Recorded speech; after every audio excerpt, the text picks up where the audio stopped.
Bismillahirrahmanirrahim. Assalamualaikum warahmatullahi wabarakatuh. Innal hamdalillah nahmaduhu wa nasta'inuhu wa nastaghfiruhu wa na'udzu billahi min shururi anfusina wa min sayyiati a'malina. May yahdihillahu fala mudhillalah wa may yudlil fala hadiyalah.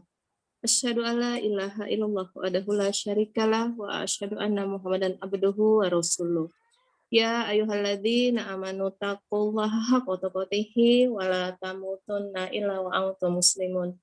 Ya ayyuhalladzina amanu wa qulu qawlan sadida yuslih lakum a'malakum wa yaghfir lakum dzunubakum wa may yuti'illah wa rasulahu faqad faza fawzan adzima. Kumaha Majelis Taklim Pencinta Sunnah yang senantiasa dirahmati oleh Allah Subhanahu wa taala. Alhamdulillah binikmatihi tatimmus shalihat. Hari ini Allah masih pertemukan kita kembali kajian online dalam nikmat iman, nikmat Islam dan nikmat sehat.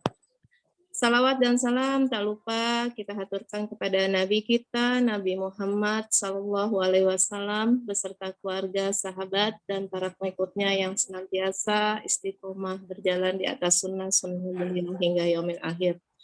Alhamdulillah hari ini taklim akan diisi oleh Ustadz Abu Haris dengan tema menggapai akhirat dan menaklukkan dunia dengan zuhud.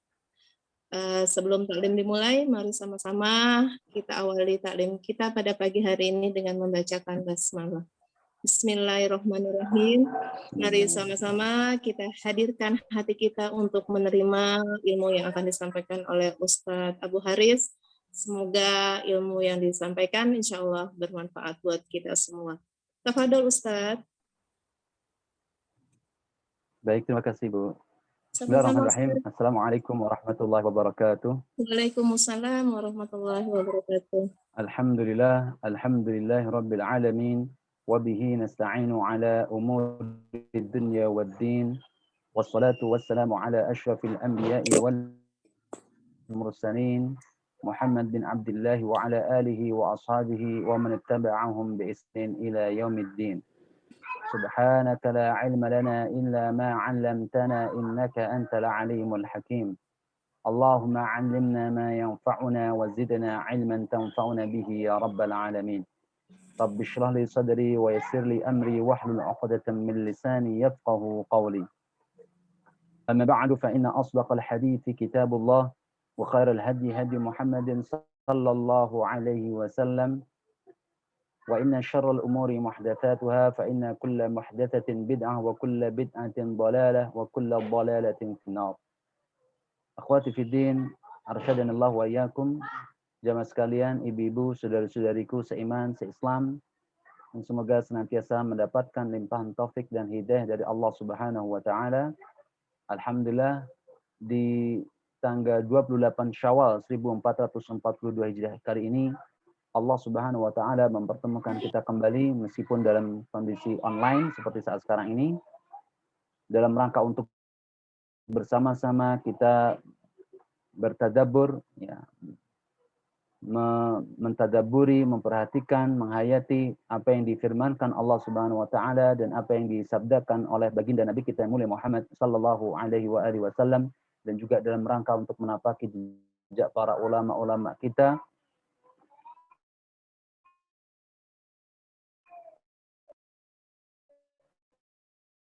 maka Allah memudahkan kita hadir dalam majlis ilmu seperti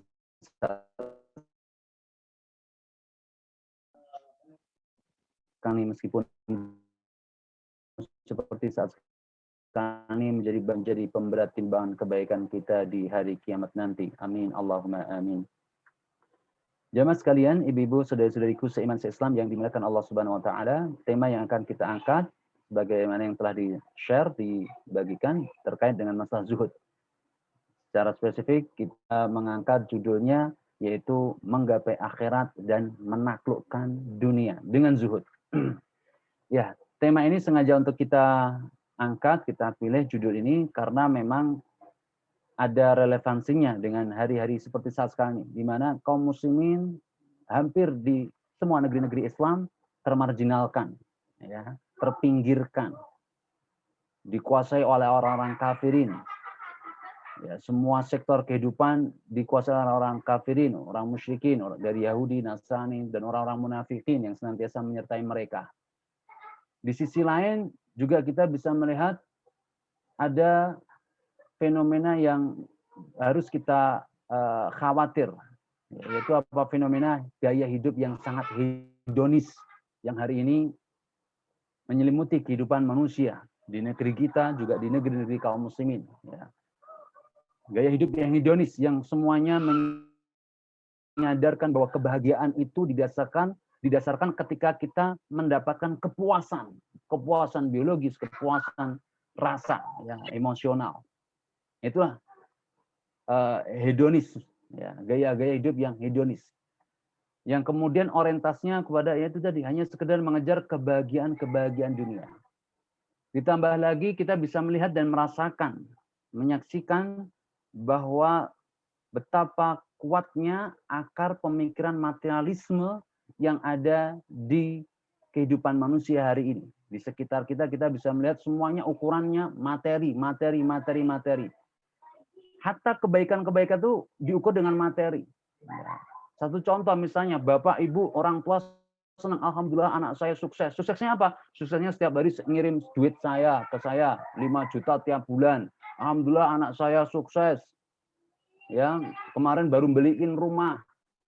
Alhamdulillah anak saya sukses. Kemarin baru membelikan mobil. Ya, dan seterusnya. Semua itu kesuksesan dan kebaikan-kebaikan itu semuanya diukur tentang masalah materi. Jarang sekali kita mendengarkan, alhamdulillah anak saya sakit. Tapi ketika sakit dia senantiasa beristighfar. Itu sering kita dapatin atau banyak sekali kita dapatkan ibu-ibu sekalian, ya. Jarang saya tahu, bahkan kita tidak terpikir ketika kita sakit itu ternyata juga ada sisi kenikmatannya, gitu ya. Alhamdulillah, ucapkan alhamdulillah kulli hal. Ya. Sering pula kita tidak menganggap sebuah kebaikan anak kita hafal Al-Quran, anak kita rajin sholat, itu suatu kenikmatan. Anak kita sehat, itu suatu kenikmatan. Sehatnya kita itu juga suatu kenikmatan. Ya. Sering sekali kalau nggak ada uang, waduh, buruk, ya. Nah, ini indikasi yang nampak bahwa pemikiran-pemikiran materialisme ini sudah bercokol kuat di pemikiran hampir semua lapisan masyarakat, ya, dan bahkan di hampir seluruh kaum muslimin. Bersyukur alhamdulillah itu kalau udah ada duit, udah ada harta, udah ada materi yang dipegang baru senang. Ya, padahal umat Islam seharusnya senang terus. Dengan apa? Dengan keimanan dan keislaman itu senang terus sebenarnya. Ya. Harusnya seperti itu. Namun apa yang terjadi? Ya, keimanan, keislaman itu bukan membuat dia senang. Bukan membuat dirinya langsung gembira. Hadirnya Al-Quran itu bukan membuat dirinya gembira. Hadirnya hadis-hadis Nabi SAW ini bukan membuat dirinya gembira. Nah, ini yang menjadi problematika hari ini, Pak. Bapak-Ibu sekalian. Ya. Maka kita sengaja mengangkat tema ini supaya insya Allah semoga memberikan pencerahan bagi kita dan juga motivasi bagi kita untuk senantiasa akhirat oriented. Dan akhirat oriented ini dalam rangka untuk apa juga? Dalam rangka untuk menaklukkan dunia. Dunia ini harus kita tangani. Dunia ini harus kita kelola dengan tata acara syariat Islam. Tata cara syariat Islam. Dan kita bisa melihat dari ini bagaimana dunia ini, permukaan bumi ini, ketika yang mengelolanya adalah orang kafir, orang fasik, orang munafik, dibawa kepada apa? Dibawa kepada kerusakan. Kekayaan harta yang dimiliki digunakan dalam rangka mata, dalam rangka untuk kerusakan, kemaksiatan kepada Allah. Nah, inilah pentingnya kita. Jadi ketika kita akhirat oriented itu bukan berarti kemudian meninggalkan dunia dikuasai oleh orang kafir, tidak. Namun ketika kita akhirat oriented, itu pun kita harus berupaya bahwa dunia ini harus kita keluar dalam rangka untuk kebaikan-kebaikan kepentingan akhirat kita dan seluruh manusia. Nah, ini poin yang mau kita sampaikan dalam kesempatan di pagi hari ini, menjelang siang ini. Ya. Baik.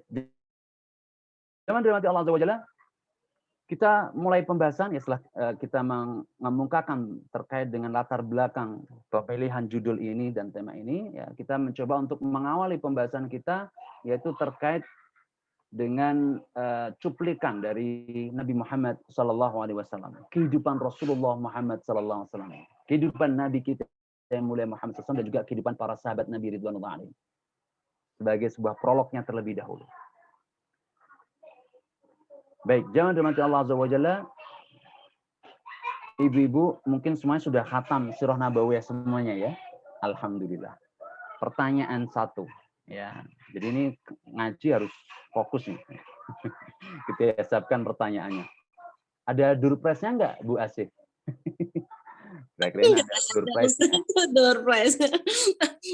Siapa tahu ada durpresnya. Durpresnya itu susu kambing dari Ustaz Abu Haris ya Ustaz. Allahu Akbar. Bisa.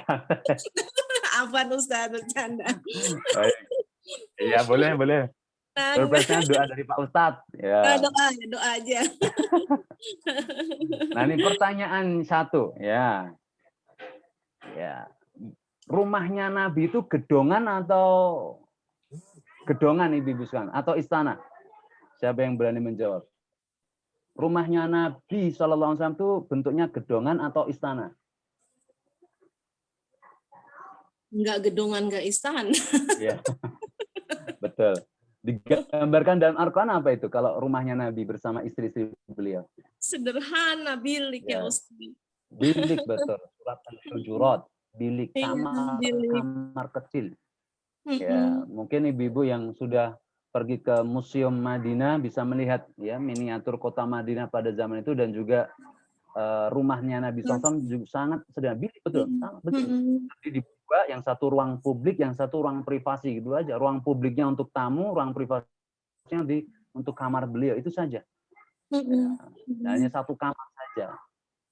Nah, ini kita bisa melihat seperti kehidupan Rasulullah Muhammad SAW. Ya. Dan juga kepada kehidupan para sahabatnya Ridwanullah alaihim. Rata-rata rumah mereka juga jarang yang istana, gedongan mewah, meskipun mereka punya kemampuan untuk itu. Ya, ini di zaman Nabi SAW. Sebaik-baik teladan buat kita. Khairul quruni qarni, kata Nabi. Sebaik-baik generasi adalah generasiku. Itu generasi Nabi SAW ada dan juga para sahabatnya Ridwanullah alaihim. Ya. Dan kita lihat sebuah cuplikan yang menarik yang ditakhrij dari kitab Al-Adab Al-Mufrad, ya, karya Imam Al-Bukhari rahimahullah, yang diriwayatkan dari sahabat yang mulia Anas bin Malik radhiyallahu taala anhu warḍahu.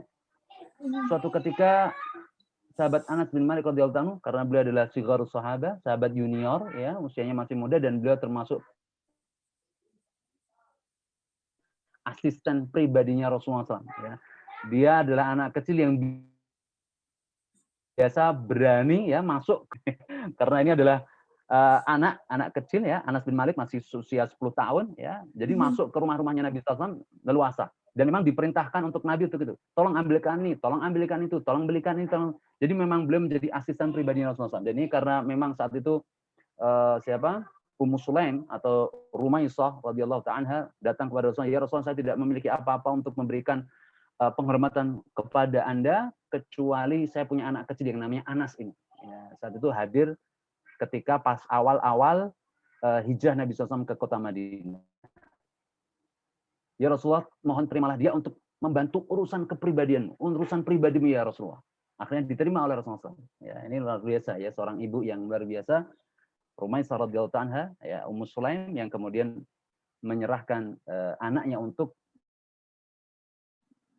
membantu kebutuhan Rasulullah Muhammad SAW. Dan kembali lagi dalam kisah tadi di Al-Adab Al-Mufrad, bahwa Anas bin Malik masuk ke rumahnya Rasulullah SAW, dan suatu ketika bukan di rumah ya, Rasulullah SAW hanya di tenda kecil.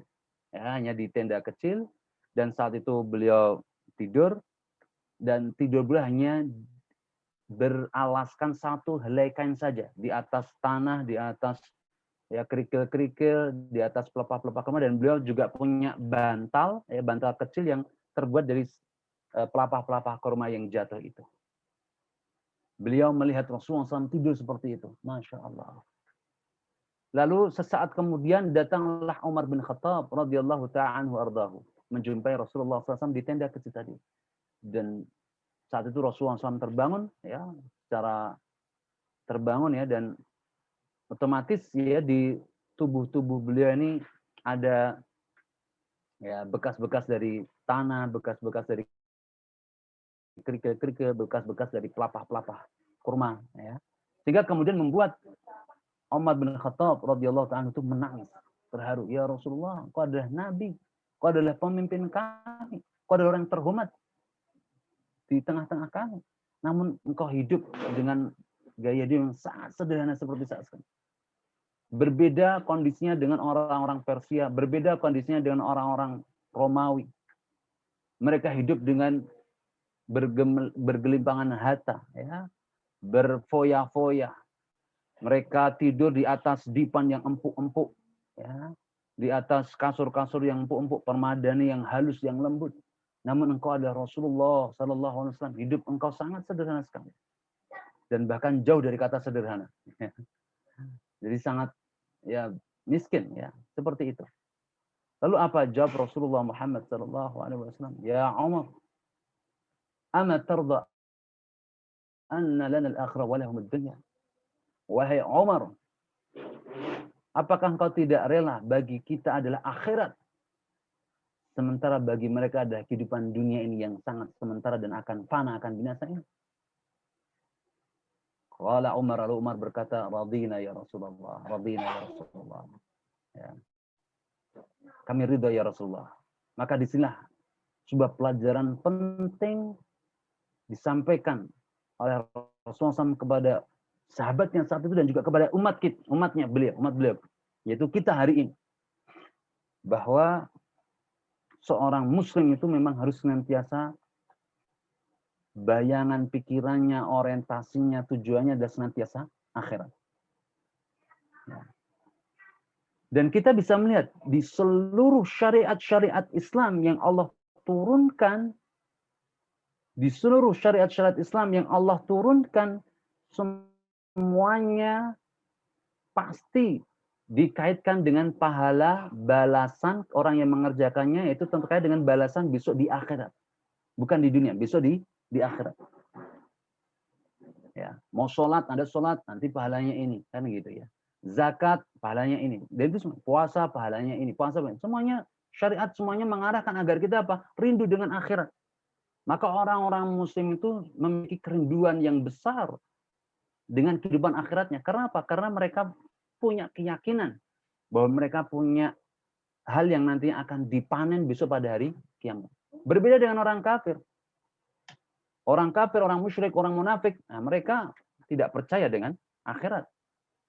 Sehingga apa yang dia pikirkan adalah dunia dan dunianya saja.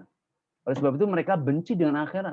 Tidak suka dengan akhirat, tidak suka bertemu dengan Allah. Kenapa ya? Karena mereka merasa tidak punya apa-apa yang akan dia panen, apa-apa yang akan diharapkan besok di hadapan Allah SWT. Sementara orang muslim, dia punya suatu pengharapan besar yang akan dia dapatkan di sisi Allah Subhanahu wa Ta'ala. Nah, ini poin pentingnya di sini. Seorang muslim harus senantiasa akhirat oriented. Inilah yang kemudian membuat orang itu termotivasi untuk memberikan yang terbaik untuk Allah Azza wa Jalla. Amalan-amalan terbaik untuk Allah Azza wa Jalla. Orang mukmin nggak pusing lagi. Dia melakukan amal ini, siapa yang mau menggaji amal ini, siapa yang mau memberikan, mengcover kebutuhannya. Tidak.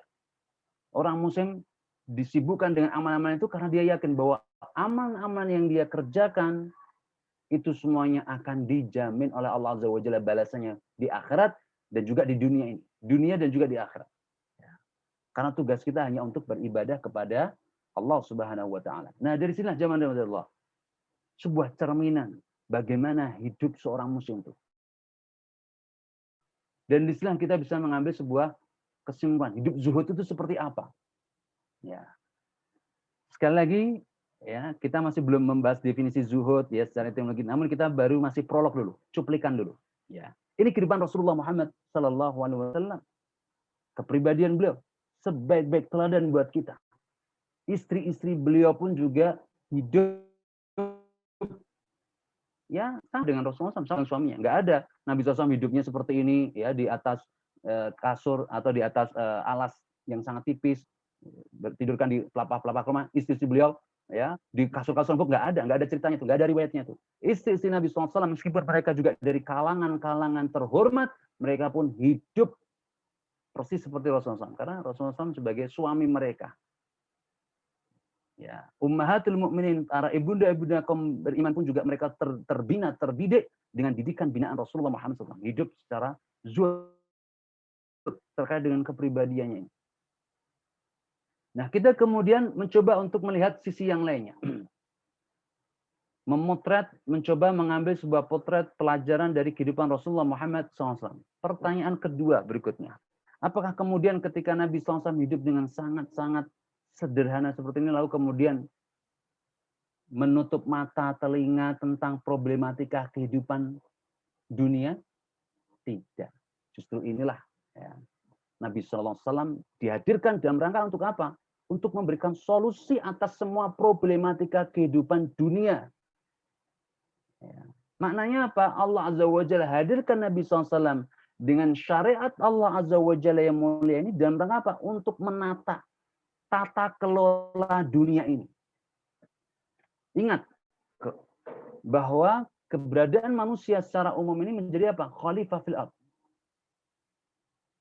Sebagaimana firman Allah Azza wa Jalla dalam surat Al-Baqarah ayat yang ke-30, posisi ayat halaman sebelah kiri pojok paling atas. Ya. Wa idz qala rabbuka lil malaikati inni ja'ilun fil ardi khalifah, kata Allah Subhanahu wa taala. Dan ingatlah ketika kami berkata, ketika Allah Azza wa Jalla berkata kepada para malaikat bahwa kami akan menjadikan di atas muka bumi ini seorang khalifah. Dan yang dimaksud adalah Nabi Adam alaihissalam. Maka merujuk pada penjelasan para ulama ahli tafsir, di antaranya Imam Al-Qurtubi rahimahullah, maksud daripada khalifah itu apa? Yaitu menjadi petugas yang Allah tugaskan di atas muka bumi untuk mengelola bumi ini, mengelola dunia ini dengan tata syariat Allah Subhanahu wa taala. Maka Nabi Muhammad SAW hadir hakikatnya juga menjadi penerus dari apa yang ditugaskan oleh Allah Azza wa Jalla kepada Nabi Adam menjadi khalifah, maka dikirimkan Nabi Muhammad SAW dengan tata cara syariat yang Allah sempurnakan dengan syariat Islam ini yang dibawa oleh Nabi Muhammad SAW. Maka perhatikan, Nabi SAW tidak menutup mata, tidak menutup telinga, tidak menutup pendengaran informasi-informasi terkait dengan apa yang menjadi problematika umat. Dari mulai masalah pribadi, keluarga, bertangga, masyarakat secara umum, sampai tata kelola negara, dan sampai hubungan internasional, semuanya dikelola secara baik oleh Rasulullah Muhammad Sallallahu Alaihi Wasallam dan juga diteruskan oleh generasi selanjutnya. Ya, khususnya dari murid-murid beliau dari kalangan para sahabat ridwanullah alaihim, kemudian tabi'in dan atba'ut tabi'in. Nah, disinilah jamaah dirahmati Allah Subhanahu wa taala. Kita bisa melihat bahwa orang muslim itu targetnya akhirat dan kemudian menggunakan dunianya ini betul-betul ditangani, dikelola secara baik untuk kepentingan-kepentingan akhirat dan kebaikan-kebaikan untuk seluruh manusia. Maka disinilah hidup zuhud. Ya. Hidup zuhudnya seorang muslim adalah seperti Rasulullah Muhammad SAW sebagai teladan kita. Dan juga para sahabat ridwanullah alaihim. Nah, ini jamaah dirahmati Allah Subhanahu wa taala. Maka secara kita masuk pada pembahasan definisi zuhud, ya, dari prolog yang kita sampaikan tadi, sebuah potret gambaran kehidupan Rasulullah SAW sebaik teladan dari kita bisa memberikan, mengambil sebuah kesimpulan bahwa zuhud jamaah dirahmati Allah, ya, dijelaskan oleh para ulama, zuhud secara etimologi, secara bahasa, ya, maknanya ada sesuatu yang kecil, yang ringan, yang mungkin tidak berharga, ya, secara bahasa. Ada syai'un zahid, ini ada perkara yang sangat zahid, maknanya adalah perkara yang sesuatu yang hakir, ya, hakir maknanya adalah sesuatu yang ya remeh, gitu, zahid. Maka dijelaskan oleh para ulama, definisi zuhud adalah engkau lebih mementingkan urusan akhirat daripada kepentingan dunia. Mementingkan kepentingan akhirat, ya, di atas kepentingan dunia. Ini kesimpulan, ya. Para ulama memberikan banyak sekali definisi ungkapan-ungkapan yang berbeda-beda, namun intisarinya adalah, poinnya ada di ini ya, itharul akhirah ala dunia, mementingkan kepentingan akhirat atas dunia.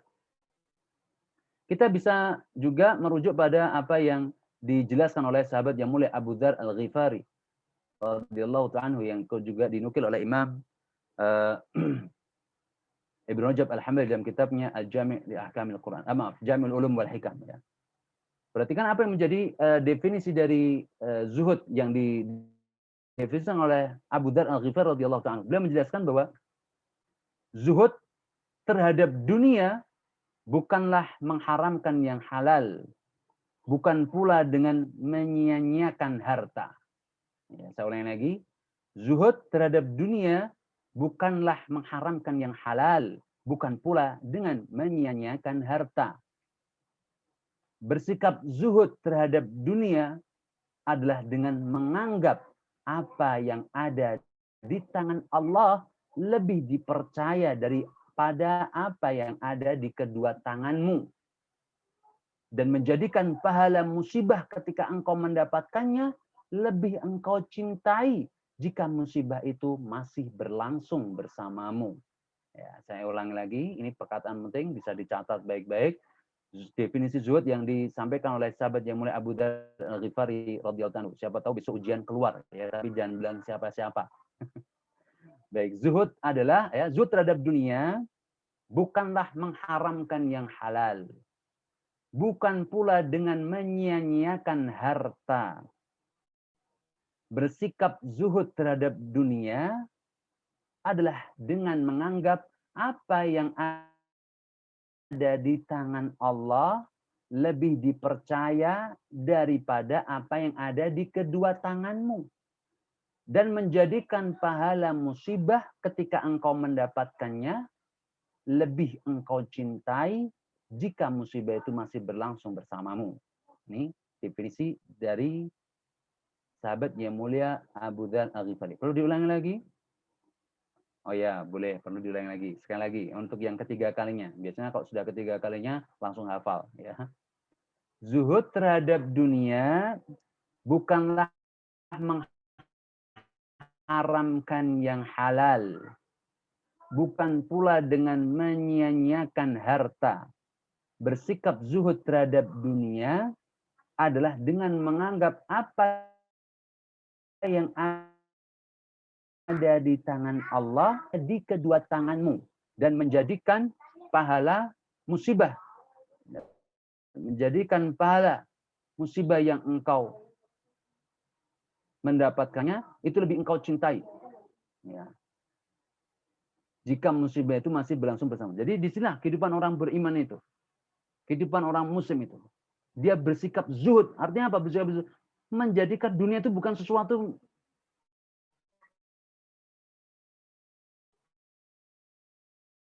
yang besar, yang harus kita kan cita-cita besar, wah gitu, sesuatu yang berada dalam hatinya. Tidak. Namun orang muslim senantiasa menganggap dunia itu adalah suatu remeh, ya, suatu hal yang sifatnya kecil, namun ini menjadi alat untuk apa? Untuk mendapatkan hal yang besar di sisi Allah Subhanahu wa taala. Moga-moga bisa dipahami penjelasan saya. Ya. Menjadikan dunia ini sebagai alat untuk kita bisa mendapatkan kebaikan-kebaikan di sisi Allah Subhanahu wa taala. Sekali lagi, dunia bukan tujuan kita, namun tujuan kita adalah akhirat. Ya. Imam Ahmad rahimahullah pernah ditanya tentang bagaimana zuhudnya orang yang memiliki harta. Nah, bagaimana ya, Imam Ahmad suatu ketika pernah ditanya bagaimana sih seorang yang memiliki harta itu bersikap zuhud. Ya, beliau menjawab, ya ini penting juga, boleh dicatat. Ya, Imam Ahmad menjelaskan, jika dirinya tidak terlalu bergembira dengan tambahnya harta dan tidak terlalu bersedih ketika Saya ulangi lagi, Imam Ahmad pernah ditanya, bagaimana tanda zuhudnya orang yang memiliki harta? Beliau menjawab, jika dirinya tidak terlalu gembira dengan tambahnya harta dan tidak terlalu bersedih ketika berkurangnya harta yang dia miliki. Nah, ini Jangan dirahmati Allah. Dan dalam kesempatan lain, beliau juga menjelaskan bahwa zuhud yaitu dengan pendeknya angan-angan. Ya. Berbeda dengan orang-orang yang cinta dunia, dia akan panjang angan-angan. Ya. Orang kalau panjang angan, ya itu, wah saya pengen punya mobil, ya saya pengen punya rumah mewah, saya pengen punya hotel, saya pengen punya kemauan ini. Nah, itu panjang angan itu. Orang-orang zuhud, dia tidak panjang angan terkait dengan dunia ini. Namun orang zuhud senantiasa dia akan berpikir fokus ke akhiratnya, dan kehidupan ini dia senantiasa berpikir pendek. Berpikir pendeknya dalam artian apa? Bukan dalam arti berpikir pendek yang negatif itu ya. Artinya berpikir pendek bahwa hidupnya di dunia ini adalah pendek. Maka dia senantiasa berpikir fokus tentang akhir hayatnya. Itu maksud daripada qasrul amal. Pendeknya angan-angan. Karena apa? Dia senantiasa melihat akhir kehidupan saya di dunia ini seperti apa dan bagaimana kehidupan saya di akhirat nanti. Itu maksud daripada qasrul amal. Pendeknya angan-angan. Sementara orang-orang yang cinta dunia, dia akan panjang angan. Mereka lupa bahwa kehidupan di dunia adalah sangat sementara, sangat singkat, sangat cepat. Kenapa dia harus berpikir tentang sesuatu yang mungkin belum terjadi? Punya mobil mewah, punya rumah mewah, punya ini, punya itu, punya dan seterusnya. Kenikmatan-kenikmatan yang ingin dia nikmati di dunia ini. Ini panjangan. Sementara orang mukmin qasrul amal, pendek amal, pendek angan-angannya. Itu apa? Karena angan-angannya langsung shortcutnya, fokusnya di mana? Di tadi kematian. Dia melihat kematian itu betul-betul di depan matanya, maka dunia ini sangat singkat baginya. Nah.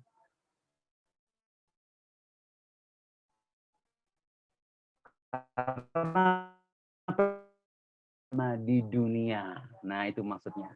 Ya, sementara panjangan membuat jiwa ini cinta dunia dan tidak ingin bertemu dengan Allah Ta'ala. Nah, ini. Nah, dari sini jamaah dirahmati Allah Azza wa Jalla,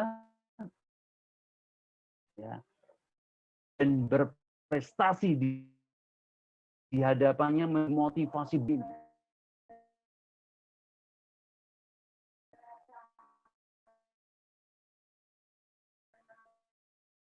Ya. Itu tidak akan, itu tadi orang yang zuhud, orang yang senantiasa mementingkan akhirat daripada dunianya. Jamaah dirahmati Allah Subhanahu wa taala. Orang yang senantiasa pikirnya ke akhirat. Maka kita Muhammad SAW dan juga para sahabatnya ridwanullah alaihim semuanya senantiasa orientasi akhirat dan memberikan yang terbaik untuk Allah. Ibadahnya yang terbaik untuk Allah, bukan sisa-sisa, bukan sisa waktu, sisa tenaga, sisa pikiran, sisa harta, namun semua yang terbaik untuk Allah Azza wa Jalla. Coba perhatikan ya, dari sisi ibadah Nabi Muhammad SAW.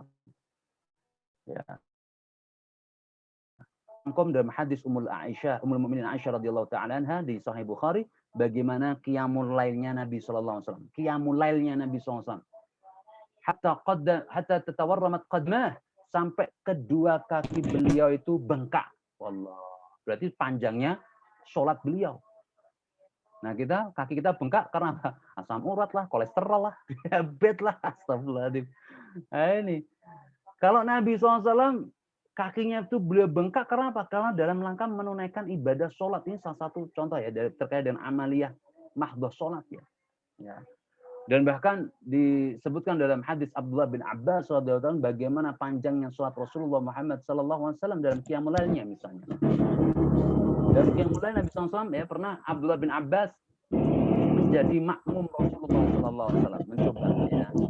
Beliau datang ke rumah bibi beliau Maimunah bintil Harits radhiyallahu taala anha wa radhaha, dan beliau ada istri Rasulullah SAW ya kan. Sengaja bagaimana Rasulullah SAW itu sholat. Akhirnya betul dia sholat Allahu Akbar. Jadi ngikutin sholat qiyamulailnya Rasulullah SAW.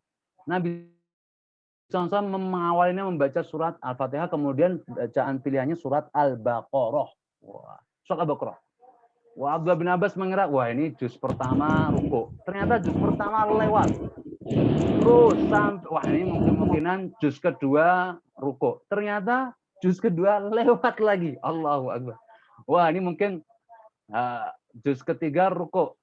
Juga lewat lagi. Wah ternyata mungkin akhir surat Al-Baqarah ruku. Ternyata lewat lagi sampai surat Ali Imran. Allahu Akbar. Nah kita qiyamul lail kita waktu tarawih hampir mirip ya, ibu-ibu sekalian ya. Alhamdulillah. Ya beda tipis dengan Rasulullah SAW, ya kan? Oh, kita bacanya apa? Kulhu. Wah, kulhu Allah. Kalau giliran ada imam baca udah alif lam mim. Wah, ini alamat nih salah imam. Waduh gitu. Jadi udah nggak nyaman gitu. Ini salah satu contoh. Berarti kehidupan kita memang belum mencintai akhirat. Gitu ya. Masih mencintai dunia. Contoh lagi dari kehidupan Rasulullah Muhammad SAW mempraktikkan hidup zuhud ini. Ya, suatu ketika ini juga ditakhid oleh Imam Muslim dalam kitab Sahihnya dan juga Imam Abu Dawud dalam kitab Sunnah kalau tidak salah. Suatu ketika Rasulullah SAW setelah sholat asar tiba-tiba setelah salam assalamualaikum ya setelah salam sholat langsung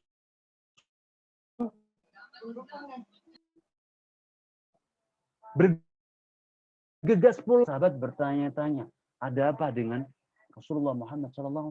Kok beliau bergegas pulang? Sampai pulang dan kemudian ya setelah beliau menyelesaikan urusannya, lalu para sahabat memberanikan diri. Ada yang para sahabat memberanikan diri bertanya, ya Rasulullah, kenapa engkau setelah usai sholat asar tadi engkau tidak dzikir wirid dulu, namun engkau bergegas pulang? Ada gerangan apakah ya Rasulullah? Nabi SAW bersabda, memberitahukan, aku lupa bahwa ada kepingan-kepingan emas dinar yang ada di rumah yang belum aku sodakohkan. Allahu Akbar. Beberapa kepingan dinar yang belum aku sodakohkan. Akhirnya disodakohkan semuanya. Semuanya yang ada di tangan Nabi SAW disodakohkan semuanya. Allah. Padahal satu dinar ada 4/4 gram emas. Jadi kalau dikonversikan ke rupiah, berapa ibu-ibu sekalian? Nah, biasanya ibu cepet nih kalau hitung-hitungan emas nih. Berapa Bu sekarang Bu? 1 gram emas berapa? 1 juta ya kan? 1 juta dikali 4/4 berapa? Jadi ya taruhlah 5 juta. Allahu Akbar. 5 juta sedekahnya. Allahu Akbar. Wah, itu 5 juta gajian 1-2 bulan saya itu Mas. Gitu misalnya. Itu yang terjadi dengan diri pribadi Rasulullah Muhammad SAW. Jadi memang betul-betul ya ini untuk akhirat. Ya. Perhatikan pula bagaimana para sahabat ridwanullah alaihim. Mereka ibadahnya juga mengikuti Rasulullah Muhammad SAW ibadahnya. Ya. Kemudian terkait dengan ketegasannya masalah kedoliman. Ada orang, ya ini seperti yang dinukil pula oleh Imam Al-Qurtubi. Jadi ada urusan ribut masalah tetangga zaman dirahmati Allah SWT. Ya, itu pernah terjadi pula di zaman Rasulullah SAW. Namun terselesaikan dengan apa? Dengan sikap zuhud. Wah, gitu. Dengan sikap zuhud, selesai urusan. Seperti yang dinukilkan oleh Imam Al-Qurtubi rahimahullah. Kembali kita mencoba menukilkan dari apa yang disampaikan oleh Imam Al-Qurtubi dalam kitab tafsirnya.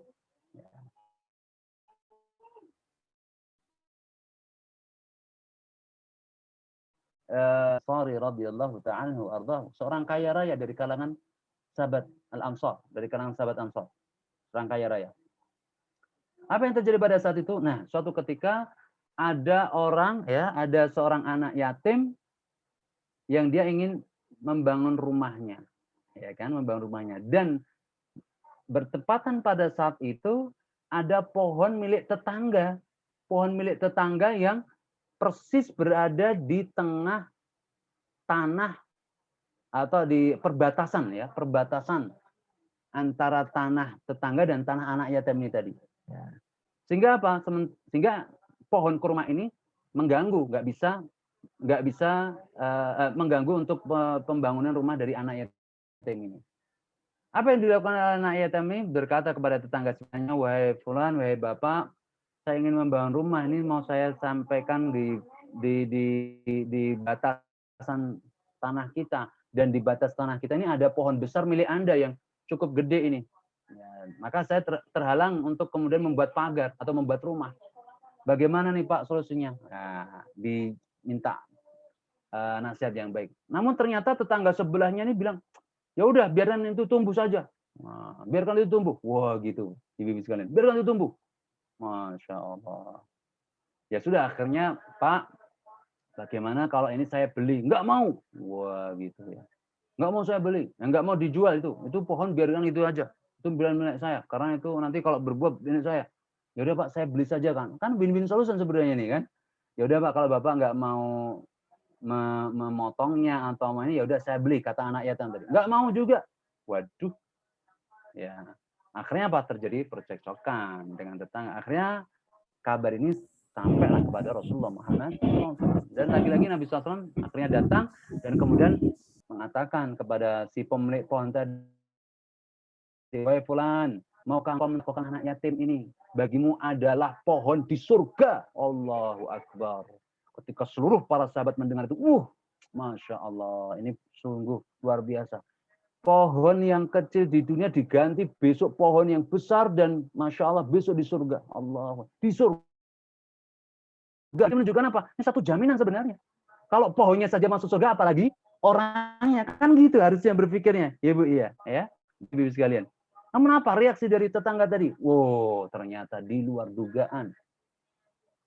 Tetangga tadi tetap saja tidak mau ya Nabi. Allah. Tak para sahabat yang ada di sekeliling Rasulullah SAW yang menemani Nabi SAW geram, marah. Ini orang kok kurang ngajar ya. Nabi. Hingga akhirnya, wah ini win-win solution juga nggak mau diterima, ya kan? Janji dari Rasulullah SAW mendapatkan pohon di surga oleh Allah Azza wa Jalla itu juga tidak diterima. Wah ini repot juga nih orang kalau seperti ini, ya, repot juga. Hingga akhirnya apa? Jamaah dimati Allah Subhanahu Wa Taala, muncullah Abu Dahdah Al-Ansari radhiyallahu ta'ala. Ya Rasulullah, izinkan aku untuk berbicara dengan tetangga ini, fulan ini. Wahai fulan, ya,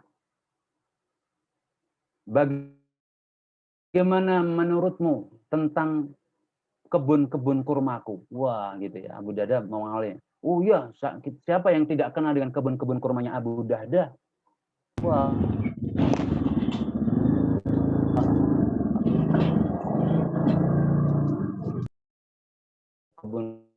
Kebunnya, buahnya tinggi-tinggi dan besar ya. Abu Dahdah ini besar sekali. Lalu Abu Dahdah berkata kepada fulan tadi, wahai fulan, ya, bagaimana menurutmu jikalau pohonmu ini yang satu ini aku beli dengan seluruh kebunku yang aku miliki? Abu Dahdah berkata seperti itu, ya, sampai tetangga tadi,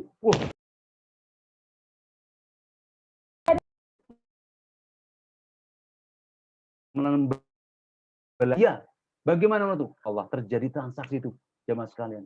Satu pohon dibeli dengan seluruh kebun yang di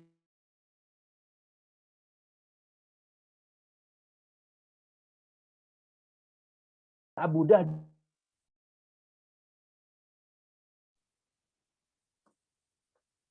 Bukan Ustadz, agak putus-putus ya Ustadz. Terus kemudian Abu Dahdah Al-Ansari mendatangi Nabi Muhammad sallallahu alaihi wasallam. Ya Rasulullah, apakah aku masih mendapatkan satu pohon di surga ya Rasulullah? Apa jawab Nabi SAW? Tidak, wahai Abu Dahdah. Allahu Akbar. Allahu Akbar. Sontak jawaban Nabi SAW membuat Abu Dahdah Al-Ansari terkejut luar biasa. Ya Rasulullah, saya nggak mendapatkan satu pohon di surga. Tidak. Kamu tidak mendapatkan satu pohon di surga, wahai Abu Dahdah. Namun kau mendapatkan kebun-kebun di surga. Allahu Akbar. Allahu Akbar. Hingga semuanya para sahabat yang ada di situ semuanya, Masya Allah. Andaikan saja saya yang seperti Abu Dahdah, semuanya berharap seperti Abu Dahdah. Namun itu semuanya sudah terlewatkan dan yang mendapatkan prestasi di hadapan Allah adalah Abu Dahdah Al-Ansari. Prestasi di hadapan Allah, prestasi di hadapan Rasulullah, dan prestasi di hadapan seluruh kaum mukmin. Abu Dahdah Al-Ansari. Ini zaman selesai urusan bertetangga tadi. Betul atau tidak? Iya. Ternyata menyelesaikan urusan tetangga ini juga dengan zuhud, dengan akhirat, kecintaan terhadap akhirat. Selesai urusan. Allahu Akbar. Nah, di sini jamaah dirahmati Allah Azza wa Jalla. Ya. Bagaimana Rasulullah SAW membina dan mendidik para sahabat-sahabatnya untuk cerdas dalam berpikir, cerdas dalam bertindak, cerdas dalam bersikap. Dan kecerdasan itu terkait dengan kecintaannya terhadap akhirat. Sesuatu yang dikaitkan dengan akhirat, insya Allah tidak rugi, bahkan beruntung. Nah ini, jamaah dirahmati Allah Azza wa Jalla. Nah di sini. Maka di sini poin penting. Zuhud ternyata menjadi jalan pintas untuk mendapatkan kebaikan-kebaikan akhirat. Jalan pintas. Ya, Masya Allah, mendapatkan akhirat. Begitu. Nah, terkait dengan menaklukkan dunia. Nah, ini juga ada contohnya juga. Hanya dengan zuhudlah kaum mukminin menjadi kuat, kaum mukminin dan mukminat menjadi tegar, kaum mukminin dan mukminat menjadi pemberani di hadapan musuh-musuh Allah Subhanahu wa taala. Nah, ini hidup zuhud, jangan dimati Allah. Keberanian orang mukmin itu bukan ditentukan dengan apa yang dia miliki, namun keberanian orang mukmin ketika dia memiliki sikap zuhud dalam hatinya. Ya. Hal itu kita nampak sekali dalam beberapa potret-potret yang bisa kita ambil dari goresan-goresan sejarah terbaik umat ini. Ya. Dari kalangan sahabat, tabiin dan atba'ut tabi'in. Bagaimana kaum muslimin bisa menaklukkan dunia ini. Wah, dunia ini takluk betul. Dunia ini takluk betul, jemaah Allah. Di hadapan kaum mukmin itu takluk. Artinya takluk ya, memang betul dikelola. Ya, memang takluk kan berarti bisa dikelola. Ya, satu contoh dari banyak contoh adalah apa yang terjadi di perang Yarmuk. Nah, ibu-ibu sekalian juga sudah selesai ya baca sejarah semuanya ya. Perang Yarmuk terjadi pada tahun berapa Hijriah, ibu-ibu sekalian? Iya, betul sekali. 13 Hijriah. Masya Allah. Ya, betul sekali. Perang Yarmuk yang terjadi di mana, ibu-ibu sekalian? Iya, betul sekali. Di Yarmuk. Namanya juga perang Yarmuk, ya kan? Di Yarmuk. Ya, betul sekali. Sebelah baratnya Pekaya, perang Samudra India dulu ya.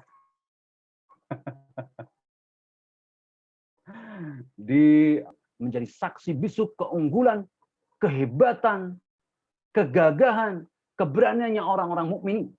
Ya.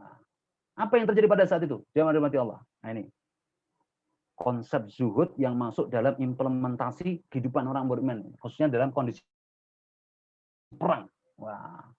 Saat itu kaum muslimin baru berumur 13 tahun, berarti masih teenager, masih belasan tahun, 13 tahun, harus menghadapi kekuatan negara superpower Romawi, Imperium Romawi, yang dikepalai oleh siapa? Heraklius, wajah Heraklius, yang semuanya saya yakin tahu ya bagaimana kehebatan Heraklius yang dituliskan oleh literasi-literasi mereka ya, narasi-narasi mereka terkait dengan kehebatan Heraklius, ya, yang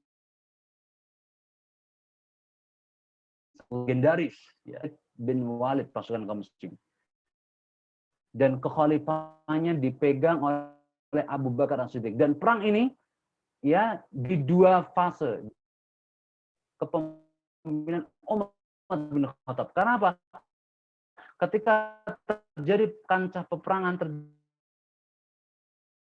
yang perang ini, saat itu Khalifah Abu Bakar di akhir ya, padahal perang Yarmuk masih berkecamuk, maka diangkatlah Umar bin Khattab, dan saat itulah Umar bin Khattab ya menjadi panglima tertinggi kaum muslimin. Namun panglima pasukan kaum muslimin dihandle oleh siapa tadi? Khalid bin Walid radhiyallahu ta'ala. Apa yang terjadi pada saat itu? Nah, ini jemaah dirahmati Allah. Saat itu Raja Heraklius langsung membentuk jenderal-jenderal rapat musyawarah dengan jenderal. Kita akan berhadapan dengan musuhnya Muhammad. Oke. Maka salah satu jenderal yang ditunjuk oleh Heraklius adalah namanya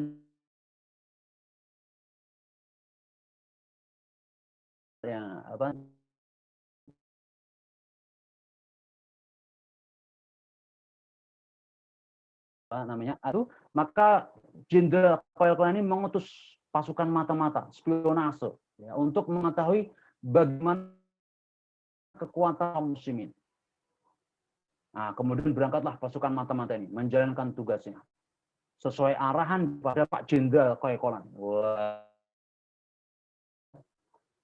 Sesuai mendapat potret-potret ataupun ya informasi penting, langsung kembali. Lapor dan, wah gitu ya, kata Jenderal Khalid. Lapor dan, wah. Baik, sampaikan kepadaku informasi apa yang kau dapatkan. Wah, kata Jenderal Khalid gitu ya. Begini dan, komandan. Wah, ini bahasa terjemahan bebasnya ya, ibu sekalian ya. Kalau bahasa Arabnya malah bingung semua, kan repot. Baik. Wah, sang pasukan tadi, pemimpin pasukan mata-mata tadi berkata, ya, Jenderal, kami mendapatkan mereka itu adalah kaum yang di malam harinya mereka beribadah seperti rahib-rahib. Wah, karena mereka memahaminya yang suka beribadah itu rahib-rahib seperti mereka gitu ya. Dan Ketika di siang harinya mereka berlatih perang seperti kesatria-kesatria tangguh. Wah. Sungguh kami mendapati kalau anak raja mereka mencuri, pastilah mereka akan memotong tangannya. Kalaupun ada yang berzina, pastilah mereka akan merajamnya. Wah, ini menunjukkan apa? Komitmen mereka, konsisten mereka di dalam memegang undang-undang syariat Allah Subhanahu wa taala, protokol syariat Allah Subhanahu wa taala. Wah, Masya Allah. Mendengar informasi spionase dari pasukannya ini, langsung Jenderal Fauquelin memberikan sebuah kesimpulan.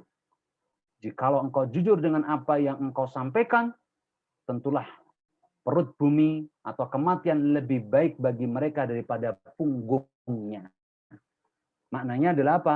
Bahwa sang jenderal akan menyadari betul bahwa keesokan harinya dia akan menghadapi pasukan berani mati yang tidak mudah dikalahkan. Wow, subhanallah. Seperti itu zaman Allah. Dan betul, ketika terjadinya peperangan luar biasa dahsyat. Orang-orang kafirin Salibis Romawi, mereka perang dalam rangka untuk apa? Mendapatkan kehidupan dunia. Maka mereka kalau minta izin kepada istrinya, anak-anaknya, tolong doakan ayah, tolong doakan aku ya, supaya aku kembali selamat, gitu ya. Supaya aku mendapatkan harta rampasan banyak untuk dirimu, ya. Nanti kita bisa beli rumah lagi, ya, dan seterusnya, bisa bermewah-mewahan, kan gitu. Sementara sesuatu yang sangat kontras terjadi di kaum muslimin. Ketika kaum muslimin tidak berangkat perang, ya, mereka minta doa kepada istrinya, kepada anaknya, mohon doakan semoga aku mendapatkan salah satu dari dua kebaikan. Apa itu? Mati syahid atau kemenangan yang mulia. Dan semuanya adalah kebaikan. Masya Allah. Dan mereka semuanya berharap justru akan mendapatkan mati syahid. Dan betul ketika mereka berperang itu mereka bukan untuk mencari penghidupan, namun jelas sehingga mereka apa? Totalitas, all out semuanya, nggak takut-takut lagi. Sementara hitung-hitungan logika militer, kekuatan kaum muslimin itu yang berumur 13 tahun itu tentu saja sangat berbeda dengan logistik kekuatan militer yang dimiliki oleh negara superpower adidaya Imperium Romawi di zaman itu yang sudah established sekian abad. Ya kan? Sesuatu yang sangat sangat mencolok perbedaannya. Dari sini kita kemudian memahami kemenangan kaum muslimin itu bukan ditentukan oleh logistik militer yang kita miliki. Kemenangan kaum muslimin juga bukan pula ditentukan oleh jumlahnya pasukan kaum muslimin. Kemenangan pasukan kaum muslimin pula bukan juga ditentukan oleh kekuatan fisik mereka. Namun kekuatan kaum muslimin ditentukan oleh keimanannya.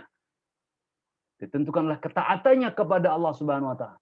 Dan salah satunya terangkum dalam sikap zuhud mereka dalam kehidupan mereka ini. Orang semakin zuhud, semakin mudah orang itu kuat dan tidak mudah terbeli oleh musuh dan tidak mudah mundur dari pertempuran. Nah, ini jamaah dirahmati Allah Azza wa Jalla. Nah, kalau orang zuhud itu jamaah dirahmati Allah Azza wa Jalla tidak mudah terbeli iming-iming dari orang-orang kafir. Dan ini nampak sekali pula masih dalam potret yang sama, masih dalam sejarah perang Yarmuk. Ketika betul perang berkecamuk jamaah dirahmati Allah Azza wa Jalla, pasukan kaum muslim bisa menghantam di hari pertama, hari kedua menghantam mundur, ya, memukul mundur pasukan kaum kafirin Salibis Romawi. Allahu Akbar. Ya. Hingga di hari-hari berikutnya mereka berpikir bagaimana nih untuk mengatasi perlawanan kaum muslimin. Hingga akhirnya apa? Salah satu jenderal milik Heraklius memberikan usulan. Weh Heraklius, kita negosiasi dengan mereka. Wah, itu ngajak negosiasi, berdiplomasi, bernegosiasi, nego. Ya, ini bagian dari siasat perang zaman Tuhan. Jadi kalau sama orang kafir, Yahudi, Nasrani, munafikin ketika nanti perang kita ngajak nego itu berarti bagian dari siasat perang mereka. Agar apa? Agar bisa mencuri nafas. Artinya apa? Artinya apa? Bisa mereka menahan nafas sambil menata kembali kekuatan-kekuatan mereka. Nah, ini harus kita pahami. Maka saat itu usulan dari salah satu jenderal yang namanya Jenderal Al-Mahan ini, Jenderal Mahan ini diterima oleh Heraklius. Dan akhirnya betul, Jenderal Mahan ini ahli negosiasi, negosiator ulung, langsung dia ngirim surat kepada pasukan satu, pimpinan pasukan yang satu dikepalai oleh masih Khalid bin Walid radhiyallahu ta'ala warḍahu. Maka Jenderal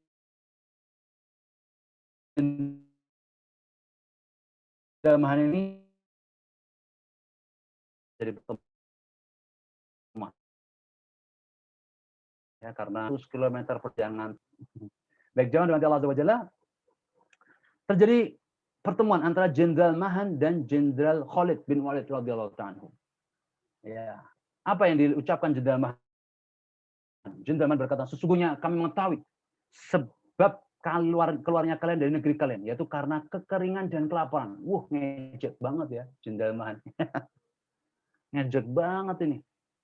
Kami tahu bahwa Anda keluar dari negeri Anda itu karena kelaparan dan kekeringan. Karena negeri Anda itu tandus, kering, ya gitulah. Ngece ya. Meremehkan, Bang. Maka kemarilah ya. Kalian agar aku berikan setiap orang dari kalian 10 dinar. Allah, 10 dinar. Setiap dari kalian, pasukan kalian, wahai Khalid bin Walid, saya kasih 10 dinar deh. Ditambah lagi sandang dan pangan agar kalian bisa pulang ke negeri kalian. Disuruh pulang. Allah. Di tahun berikutnya, kami akan mengirimkan lagi dengan kadar yang serupa. Subhanallah. Ini pasukannya saja 10 dinar. Ya, tadi kita hitung 1 dinar ada berapa? 5 juta. Berarti kalau 5 juta kali 10 jadi sudah berapa? 50 juta. Wow. Untuk satu pasukan. Sementara pasukan kaum muslimin yang di bawah pimpinan Khalid bin Walid ada sekitar 24.000 pasukan. Coba hitung soal matematika. 24.000 dikali 50 juta. Hasilnya berapa Ibu sekalian? Nggak bisa jawab, nggak boleh pulang. Berapa jumlahnya Ibu sekalian? Halo, ada yang jawab? Nggak bisa jawab? Nggak ada yang jawab, nggak boleh pulang nih. 24.000 pasukan kaum muslimin, ya, itu tadi dijanjikan oleh Jenderal Mahan 10 dinar, dan 10 dinar itu berarti kurang lebihnya 50 juta. 50 juta dikali 24.000. Berarti kita bisa mengukur ya berapa yang akan harus dibayar oleh Imperium Romawi kepada pasukan kaum muslimin itu. Berapa jadinya jumlahnya? Halo. 6 miliar. Jangan-jangan tidur semua ini ya. 6 miliar, Allahu Akbar. Kalau hitungan duit cepat ya Bu ya. Masya Allah. 6 miliar lebih sekitar itu ya Bu ya. Allahu Akbar. 6 miliar jemaah dirahmati Allah Azza wa Jalla. Disuruh pulang, udah kamu tak kasih 6 miliar pulang. Ini untuk pasukannya, untuk Khalid bin Walid ya tentu saja beda lah, ya kan? Panglima, komandan, beda tentunya hitung-hitungannya ya kan.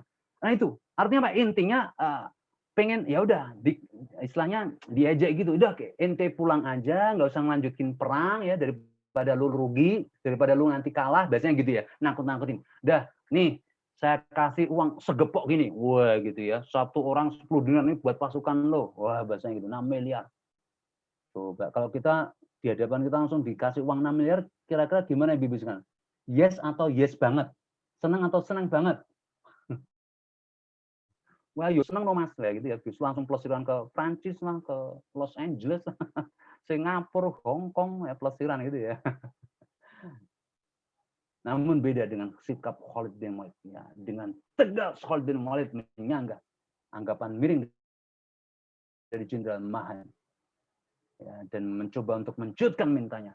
Ya, Khalid bin Walid berkata, sesungguhnya kami tidaklah keluar dari negeri kami karena apa yang engkau sebutkan. Ya, kami keluar dari negeri kami bukan karena apa yang engkau sebutkan dari kelaparan, kekeringan, tidak. Akan tapi kami keluar adalah kaum yang sudah terbiasa minum darah. Artinya apa? Suka berperang. Wah, siap berperang, berani berperang. Dan telah sampai kepada kami kabar bahwa tidak ada darah yang lebih baik daripada darahnya bangsa Romawi. Maka kami datang untuk itu. Allahu Akbar. Langsung istilahnya gitu ya, langsung dia apa? Mentalnya langsung down lagi. Ini namanya peperangan, jangan dimati Allah. Ini bukan perkataan biasa ya. Kalau perkataan di kondisi normal ini nggak boleh ini ya, haram ya. Artinya ada ancaman, ada kesombongan, itu nggak boleh. Karena ini kondisi perang, maka Khalid bin Walid mengetahui betul ini lagi kondisi perang.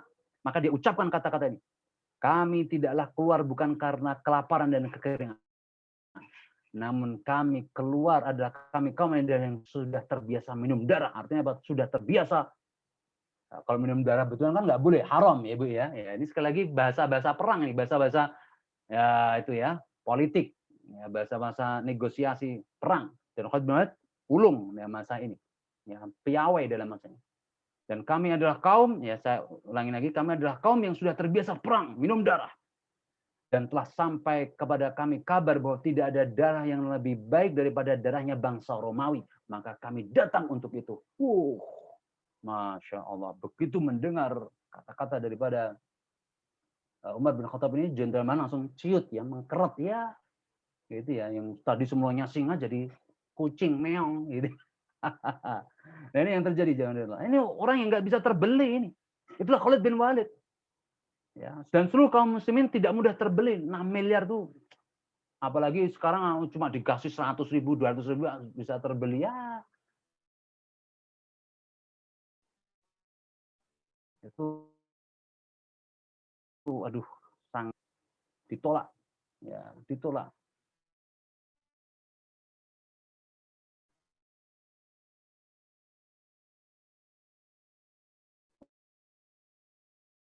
Subhanahu wa ta'ala, godaan dunia, ya.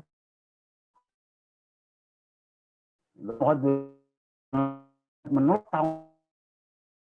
iming-iming dunia, pastilah tawaran menggiurkan itu akan diterimanya.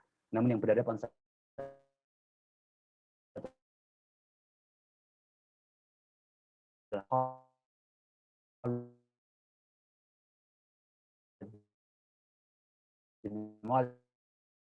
iming di cindera mahal itu pas surga yang luas yang meliputi langit dan dunia. Di sini akhirnya jemaah, akhirnya perang Yarmuk itu di kekuatan tempur personel sebanyak 224.000 pasukan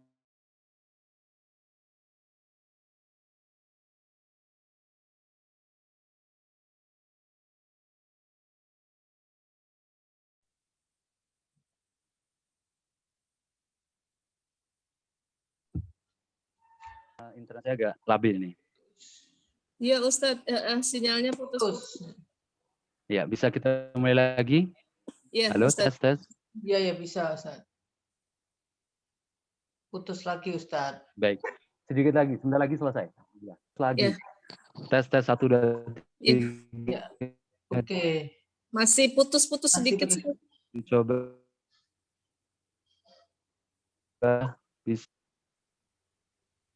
Putus, Ustadz. Bismillah, tes 1, 2, 3. Nah, sudah.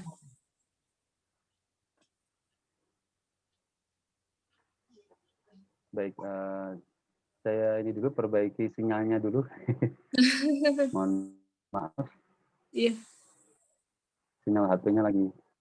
Sebentar. Bismillah. Bismillah. Allahumma shalli ala Muhammad. Bismillah.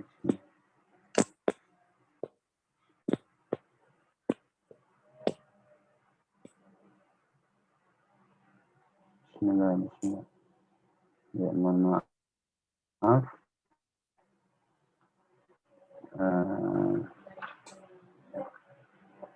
Bismillah.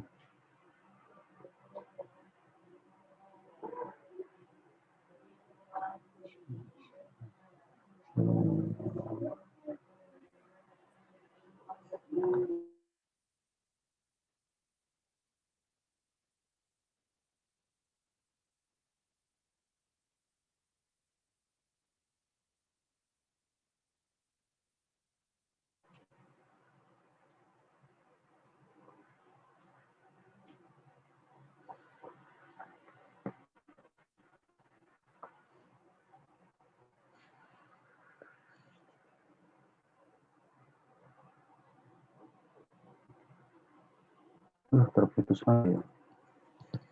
Bismillah, tes 1, 2, 3. Ya, udah Ustaz. Dicoba. Sudah. Oke, alhamdulillah. Bismillah, kita lanjutkan. Jadi, akhir dari peperangan perang Yarmuk tadi, jamaah dirahmati Allah Azza wa Jalla, dimenangkan oleh pasukan kaum muslimin secara gemilang ya. 210.000 pasukan kaum kafirin Romawi ya harus tunduk takluk ya, kalah ya dengan 24.000 pasukan ya.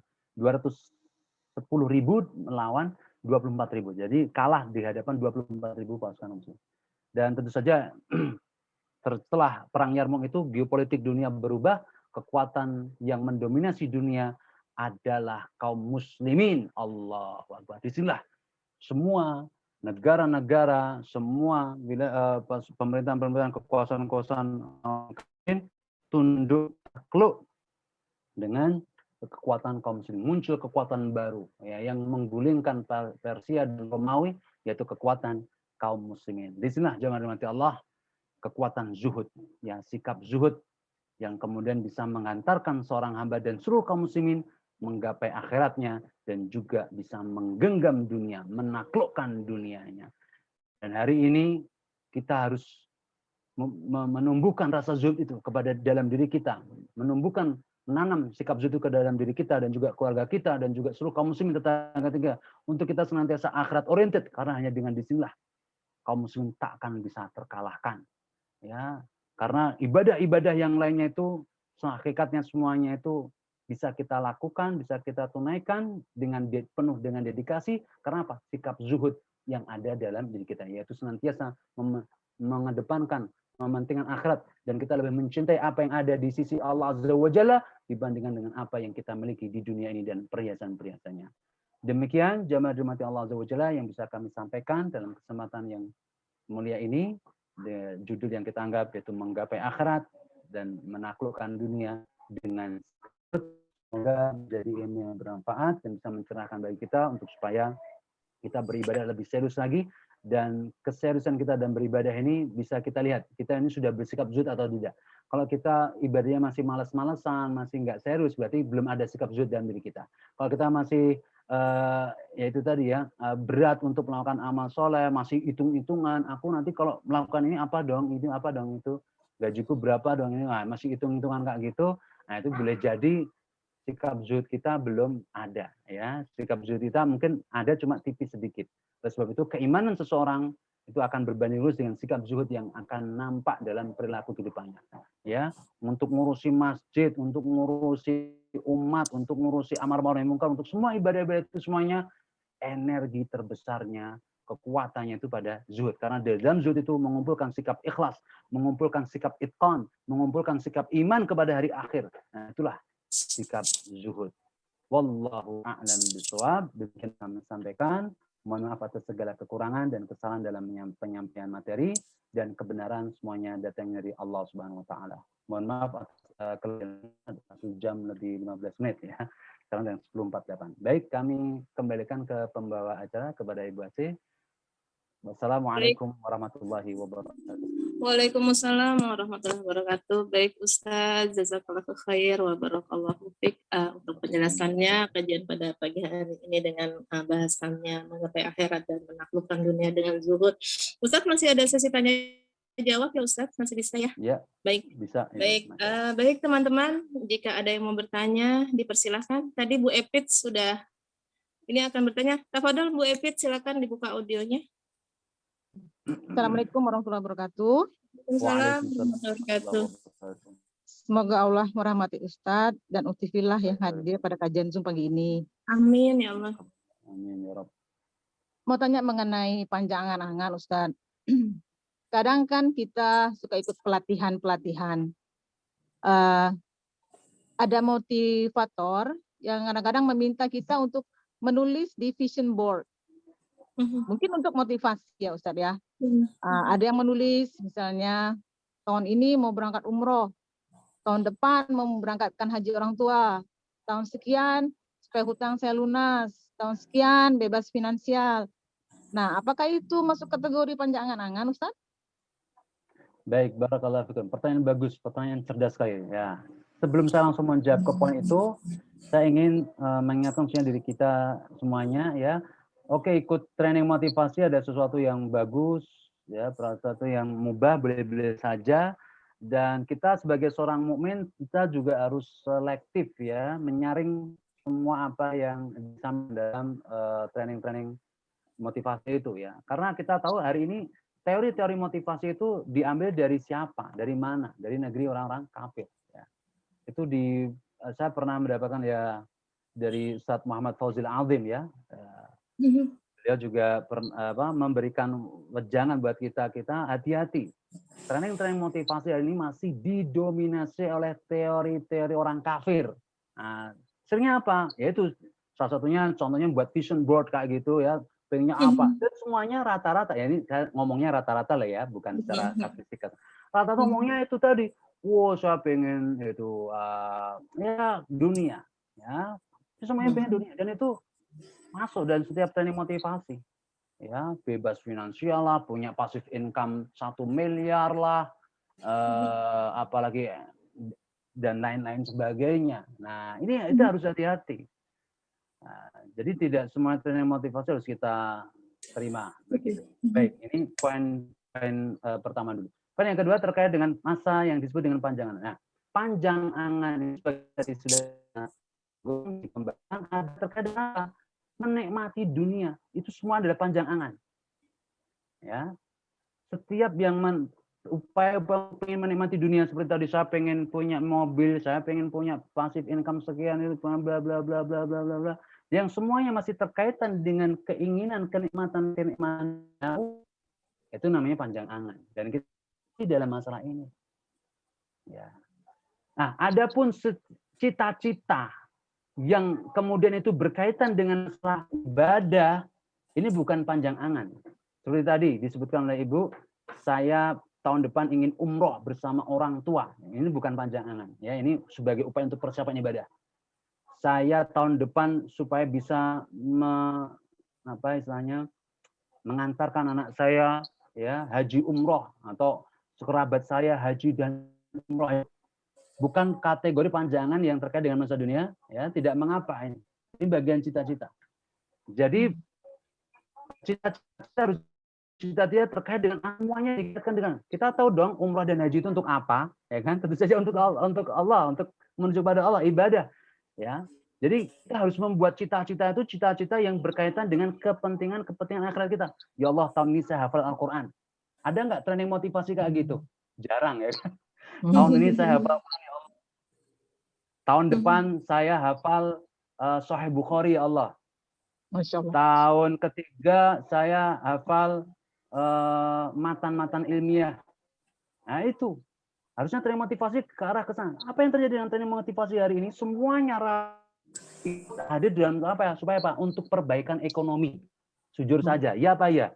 Ya. Semuanya mesti motivasi ke sana. Dan ini bahaya. Inilah yang membuat orang zuhudnya itu terkikis tanpa dia sadari. Terkikis dengan tanpa dia sadari. Dia lupa dengan cita-cita akhiratnya. Ya Allah, saya besok matinya itu seperti apa? Itu harus dituliskan training motivasi gitu. Nah, nanti besok ini Bu Epit buat training motivasi akhirat. Wah, gitu ya. Coba tuliskan di vision board Anda. Ya, vision board Anda. Anda matinya pengennya seperti apa? Wah, gitu. Itu baru training motivasi ya. Harusnya ditulis sesuatu yang pasti akan kita lalui. Kenapa harus lupa? Kenapa harus sampai itu terlupakan dalam training motivasi, kan begitu. Seringnya kan yang training motivasi sesuatu yang belum pasti terjadi, ya kan, masih sesuatu yang masih kemungkinan. Namun terkait dengan kematian, ini hal yang pasti. Terkait dengan akhirat, ini hal yang pasti bagi seorang mukmin. Maka tentunya harus kita arahkan. Nah, kembali lagi dalam pertanyaan tadi, maka kita sebagai seorang mukmin itu harus qasrul amal, pendek angan dalam arti karena memikirkan akhirat kita. Ya, jadi target-target kita, cita-cita kita itu semua harus diarahkan untuk kebaikan akhirat kita, untuk izzul Islam wal muslimin, untuk kejayaan Islam dan kaum muslimin. Itu baru tepat, baru benar. Dan itu bukan panjang angan. Yang panjang angan itu tadi mendapatkan passive income lah, inilah itu udah panjang angan itu. Dan kita berhenti, stop deh, jangan mimpi terlalu berlebihan. Ya.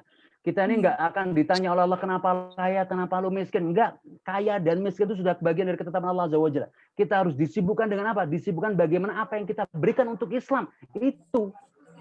Ya, kalau alhamdulillah ya para sahabat juga demikian. Jemaah dirahmati Allah, ada yang kaya, ada yang miskin. Namun mereka semuanya meskipun kaya, meskipun miskin memberikan dedikasi di hadapan Allah Azza wa Jalla. Ya terabadikan dalam Al-Qur'an Al-Karim terkait dengan dalam surat At-Taubah terkait dengan orang-orang fakir, miskin datang kepada Rasulullah. Saat itu perang Tabuk. Ya Rasulullah, kami tidak memiliki harta kecuali hanya sebutir kurma ini disuguhkan. Lalu orang-orang munafik pada mencibir, masuk surga pakai sebutir kurma. Itu apaan tuh ya? Giliran ada orang sahabat seperti Abu Bakar, Utsman bawa yang besar, dana yang besar di Rasulullah ini sekian ya Rasulullah. Orang-orang munafik mencuri, audit, gitu. Ini di suatu negeri ya. Teriak-teriak audit itu. Iya, padahal dia nggak mau nyumbang juga nggak mau. Ya, salah. Itu pamer. Nah, gitu. Orang-orang munafik gitu. Ya, terulang nggak hari ini? Ya. Boleh, nggak usah ditambah lagi. Ya, seperti itu jawaban Allah. Saya kira nyambung semuanya ya kan. Ada yang nggak connected ini. Nah ini jawaban Allah SWT. Jadi itu panjang angan ya. Kalau sudah sampai semuanya terkait dengan dunia, bukan untuk masalah akhirat, bukan untuk kepentingan akhirat. Nggak apa-apa Anda mencita-cita, ya Allah, kalau cita, ya Allah saya pengen jadi kaya supaya bisa memberikan terbaik untuk Islam, nggak apa-apa. Itu cita-cita. Ya. Saya dan kaya seorang muslim itu kan ada bentuknya macam-macam. Ada yang kaya hati, ada yang kaya harta. Ya sebagaimana Abdurrahman bin Auf, kaya harta, kaya hati. Ada fuqara seperti Bilal bin Rabah, fuqara sahabat, bagian dari fakirnya sahabat. Tapi beliau kayanya dengan hatinya yang luar biasa. Berjihad di jalan Allah. Rib'i bin Amir misalnya juga fakir, seorang fakirnya sahabat. Namun dia bisa melancong kemana-mana. Orang fakir tapi bisa melancong kemana-mana. Itu fakirnya para sahabat ya. Rib'i bin Amir, Bilal bin Rabah, dia bisa ke Basra, dia bisa ke Syam, dia bisa ke mana-mana. Itu karena apa? Karena fadilah kota zuhud di ikhlas untuk Allah Azza wa Jalla. Dan apa yang mereka lakukan hanyalah untuk kepentingan Islam, izul Islam wal muslimin. Wallahu a'lam bishawab. Semoga bisa dipahami. Baik, alhamdulillah. Gimana Bu Epit? Kira-kira sudah bisa dipahami jawaban Ustaz? Alhamdulillah, insya Allah. Baik ya, alhamdulillah. Alhamdulillah. Teman-teman yang lain, jika ada yang mau bertanya, dipersilahkan.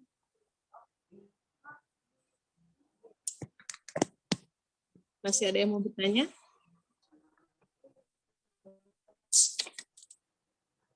Sudah nggak ada, alhamdulillah. Ikan cepat, ikan gabus, makin cepat, makin bagus.